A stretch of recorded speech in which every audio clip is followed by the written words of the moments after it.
Достор, барыңыздарга ассаламу алейкум. Бүгүн бизде 38 күн.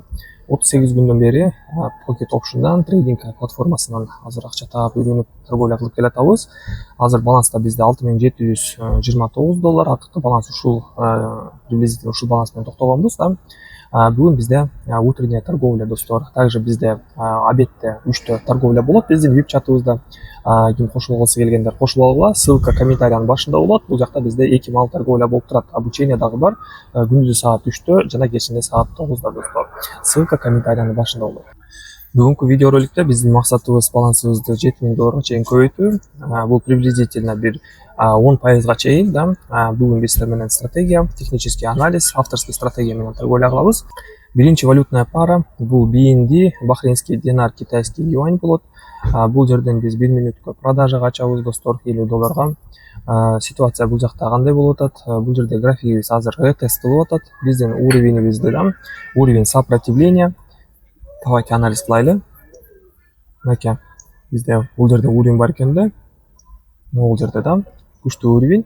Мурда бул жерде бизде пробитие кылган, мынакей астык уровеньден подъем болуп, далее мынакей биринчи касание ретест, экинчи касание отскок, үчүнчү касание тоже бир отскок болгон.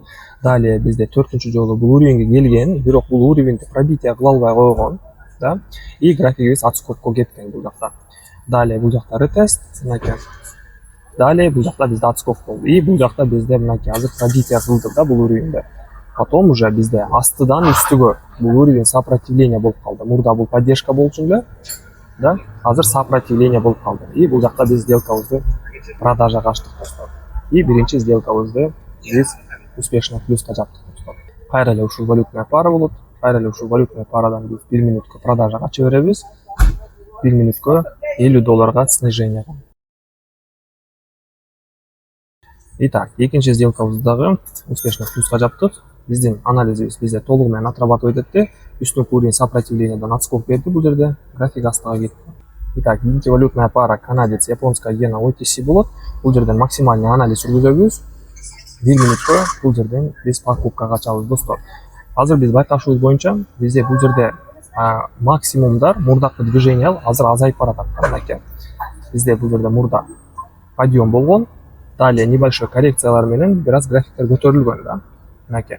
Далее бул жакта бизде дагы бир случай. Бул жактагыдай эле кайталанып атат. Мынакей. Подъем, коррекция, анан подъем болуп атат, да. Далее бул жакта бизде ситуация кичине башкачараак болуп атат. Мынакей. Подъем, понижение болуп атат. И бул жерде бизде ситуация көрүп атканда деле монки коридор образовать этти. Ушул коридордун ичинде бизде график окшош болуп жылып атат, да. Мынакей мурдакы ситуация азыр бул жакта дагы кайталанат деп биз бул жакта покупкага ачып атабыз, да. Вроде би анализ элементарный, да, но бул жакта случайда эмес. Бул жакта бизде график дальше астыга түшүп кетти. Эми болсо 1 минуттук таймфрейм көтөбүз. 1 минуттуктө бизде кандай момент болуп атат? 1 минуттуктө бул жакта бизде астыда уровень поддержка бар экен. Уровень поддержка мынакей. И бул уровень поддержкадан биз азыр перекрытие ачабыз, достор. Эки опцион менен перекрываться этебиз. 1 минуттуктө мынакей бизде бул жакта астыда уровень поддержка бар экен. Бул уровень поддержкада бизде мурда көп жолу отскок болуп тур эле, да. Мынакей. Давайте анализ кылайлы. Мынакей. Бир подъем. Далее уровень поддержка келди, разворот. Далее бул жакта бизде двойной вершина болду. Далее кайра биздин уровень поддержкабызда келди. Экинчи жолу отскок берди, далее ретест и үчүнчү жолу дагы отскок берип атат. Бул жакта дагы бир жолу случайлар болгон. Мынакей. Касание, разворот и ушул эле кайталанып аткан уровеньден биз дагы бир жолу покупкага ачып атабыз, да. Более астыраак уровеньден. Биринчи уровеньди биз бул жактан ачканбыз, но бул уровень пробитие кылып, кийинки уровеньге чейин түшүп кетти. Кийинки уровеньден биз жакшыраак точкадан ошол эле анализ боюнча покупкага ачып биз перекрывать эттик, да. Отлично. Кийинки валютная пара өтөбүз. Кийинки валютная пара евро новозеландец OTC болот. Бул жерден биз сделкабызды азыр 1 минуткө кайтып аткан случайда биз 1 минуткө продажага ачабыз, достор. Так, эми болсо анализ кылайлы.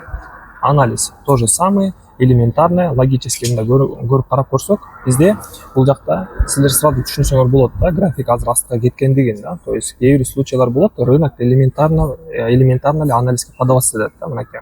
Элементарно бул жакта бизде коридор.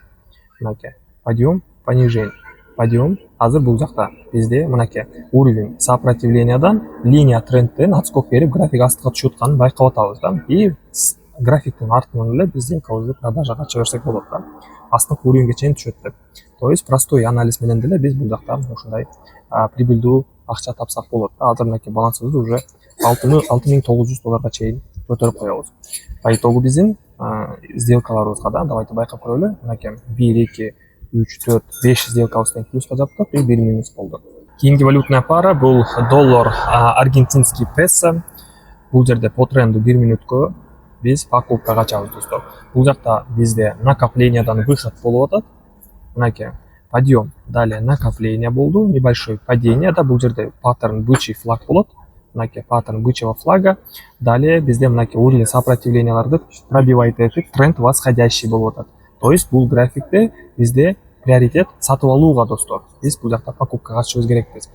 А так, бизде бул жакта 1 минуттук таймфреймде деле ушул эле картина. Көрдүңүздөрбү? Максимумдарды бизде все выше и выше пробивает этип кетип атат. Мынакей бул жакта да случай, бул жакта уже кичине башкачараак картина. Мынакей подъем, далее накопление болду мынакей бул жакта. Далее подъем болду. И бул жакта экинчи случай мынакей. Тоже накопление и подъем болуп атат. Көрдүңүздөрбү? Бул жактагы эле случай, бул жакта кичирээк болуп атат да. И тренд өзү негизи бул жакта восходящий болуп атат. Так, бирок бул случайда эмес, бираз графигибиз коррекция болуп түшүп кетти. Бул жакта биз дагы бир жолу покупкага ача беребиз достор. Эки опцион менен покупка. Итак, жабылышына 1 секунд. Отлично. Бул сделкабызды дагы плюска жаптык достор. Кийинки валютная пара евро GBP OTC. 1 минуткө сразу бул жакта продажага ача беребиз сразу эле. Мынакей биздин уровенибизге келип калыптыр. Үстүнкү уровеньге. Бул жакта бизде уровень сопротивления. Мынакей байкашыбыз боюнча бул жакта бизде мурда график келген, да, именно ушул жерге. И бул жерде бизде отскоктор берген мынакей. Экинчи жолу келиптир эле бул жакта покупкага. Далее бул жакта бизде снижение башталган. Мынакей снижение башталган, значит бул жакта бизде күчтүү уровень продавецтер бар экен да ушул уровеньде. Мынакей график кайрадан ушул уровеньге келди и биз бат-баттан ушул уровеньден сделкабызды 1 минуткө продажага ачып атабыз. Итак, 1 секунд графигибиз кайра биздин уровень сопротивлениябызга подтягиваться этти. Дагы бир жолу ача беребиз. Дагы 2-3 сделка менен бул жакта сделкамды дагы бир жолу подтверждать этемин. Уровень туруштук бериш керек. Если туруштук бербей, бизде график азыр үстүгө көтөрүлүп кете турган болсо, анда биздин бул жерде стратегиябыз бузулат достор. Бул уровеньден биз уже сделкабызды ача албай калабыз, анткени бизде үстүдө мынакей бул жакта болуптур эле коррекция. Далее үстүдө дагы бир коррекция бар экен. И ушул уровеньдерге көтөрүлүп кетиши мүмкүн да. То есть ушул уровеньдерде чогулткан да, мынакей биринчи уровень, далее мынакей үчүнчү уровень и ушул уровеньдерге чейин бизде график көтөрүлүп кетиши мүмкүн да. Ошондуктан биз бул жерде уже сделкабызды ача албай калабыз достор.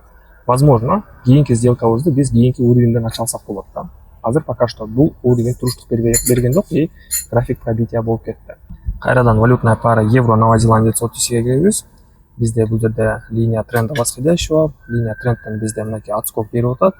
Сразу 1 минуткө бул жакта мен 8-9 опцион ачамын. Бул сделка менен азыр жакшы прибылга чыгабыз достор. Мынакей бизде мурда бул линия трендтен бизде көп жолу график кайтып турду да бул жакта. Мынакей биринчиден бул жакта келиптир, далее отскок, ретест, далее подъем. Экинчи жолу келди, отскок берип атат. И азыр мынакей графигибиз кайрадан эле бул уровеньибизге келди да, мынакей восходящий линия трендтен. Мынакей бул жактан биз 2 минут, 1 минут, 5 минутта ача берсек болот да. Мурдакы эле случай бул жакта уровеньден азыр бизде кайтыш керек. Итак, акыркы секундтар и биздин баардык сделкалар плюска жабылды. Балансыбызды $7,000 да ашырып койдук, $7,162. И ушинтип биз торговлябызды токтотобуз достор. Эгерде сиздер дагы биз менен чогуу торговля кылып обучение алгыңыздар келсе, биздин Telegram каналыбызга катталыңыздар. Ссылка комментариянын башында болот. Биздин торговлябыз күндө саат 3-тө жана кечинде саат 9-да болуп турат. Катталабыз, кийинки видеодо көрүшөбүз. Баарыңыздарга ассаламу алейкум.